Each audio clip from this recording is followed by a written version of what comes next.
Hey everyone, today we're gonna be making a recipe that is the subject of an ongoing war in West Africa. Well, not a literal war, but a philosophical food war.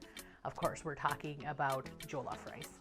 Long-grain rice that is typically cooked long and slow over a rich and tangy red pepper tomato base and served for Sunday dinners. We're not gonna get into whether Nigerian jollof rice is better or Ghanaian jollof rice is better, but today I will be showing you how to make the Nigerian version of the dish. If you're wondering why this random Indian woman is showing you how to make a traditional Nigerian dish, there's two reasons. One, my fiancé is Nigerian, he's Yoruba, and he's actually from Lagos, so this was one of the first dishes that I learned to make for him when we first started dating. And two, the base recipe is actually from my sister-in-law, so you can rest assured that it is authentic. So let's jump into the recipe.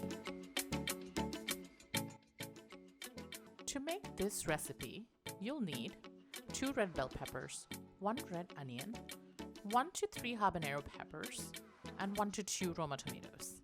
This will form the puree. Additionally, you'll also need about a tablespoon of tomato paste, a teaspoon of dried thyme, 2 bouillon cubes, and 2 bay leaves, as well as some salt for additional seasoning. You'll also need some oil, broth, and long-grain rice. That said, I am sneaky. I do like to swap out the traditional parboiled long-grain rice for basmati rice because it's just easier to have one type of rice in the house. Don't come after me, y'all. My fiancé is Nigerian, but I am Indian after all. Start by chopping the tomatoes into rough quarters. Then slice off the stem of the peppers and remove the flesh around the seeds. Chop them into rough strips for the blender. Chop the root of the onion and remove the skin. Slice half of it into rough cuts for the blender and dice the other half cleanly for the jollof rice.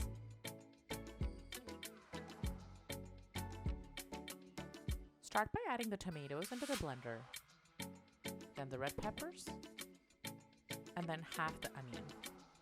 So if you've never used or cooked with it before, I suggest starting a little bit on the lower side so you can understand your spice tolerance. So say 1 habanero pepper.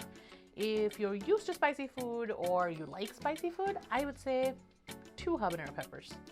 If you're cooking for a Nigerian man, specifically a Yoruba man, definitely 3.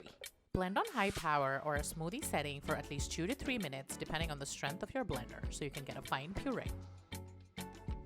Jollof rice is typically made over some kind of a wood fire in Nigeria to give it a nice and smoky flavor. Today, I'm going to be using my enameled cast iron brazier. What is really important is that you have a tight-fitting lid on top of your pot, whichever one you use, and if you don't, I suggest you also grab some aluminum foil. Start by adding 1/3 cup of vegetable oil and make sure it spreads across the pot. Then add the diced onions and give it a quick stir. Cook for a few minutes until the onions are sweated, then add the puree into the pot. Alright, all you Nigerians listening to this, put on your earmuffs. You non-Nigerians, listen up. If you do not have a blender, that's actually totally fine, and you can definitely make jollof rice at home. All you have to do is find a can of your favorite tomato sauce without any additional seasoning and find some habanero hot sauce, or you can even leave it out. And then mix those two things together. You have your puree, which can act as the base for the jollof rice. All right, Nigerian friends, you can take your earmuffs off right now. After 3 to 4 minutes, add the tomato paste as well as the dried thyme and then the bouillon cubes. Then give all of this a quick stir so the puree is fully seasoned. Once you see the liquid simmering, add the stock, the bay leaves, and then salt. Close the lid and bring to a boil. Meanwhile, wash the rice until the water runs clear to get rid of the starch, typically 3 to 4 times.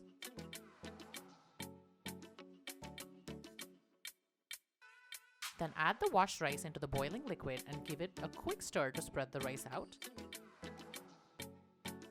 And then close the lid. This smells delicious, but try not to open the lid when the jollof rice is cooking this whole process actually uses steam to cook the rice, and so you don't want that steam to escape as much as possible. Resist the urge for the first 10 minutes or so at least. Okay Google, set a timer for 10 minutes. Okay, 10 minutes. After 10 minutes, turn the heat off, remove the lid, and pick out the bay leaves which should have floated to the top. Then give the rice a quick stir. Cook 2 to 4 more minutes to finish cooking the rice. And voila! Your jollof rice is ready. So now it's time to put this to the taste test. Ooh, that is amazing!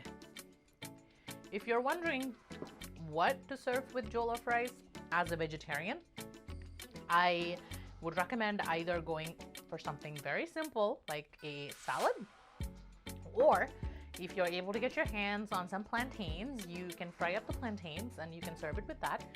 I also have a terrific recipe for a vegan efforiro, which is a vegan African spinach stew, which is made with a similar base to the jollof rice actually, but then I add a couple of other things to give it an umami kick. So you can definitely serve the jollof with that, or honestly, just eat it all by itself. If you're trying to salvage soggy jollof, what I would do is preheat your oven to 350 Fahrenheit, take a baking sheet, dump the whole thing onto it, and spread it out nice and even so that it's not a thick layer.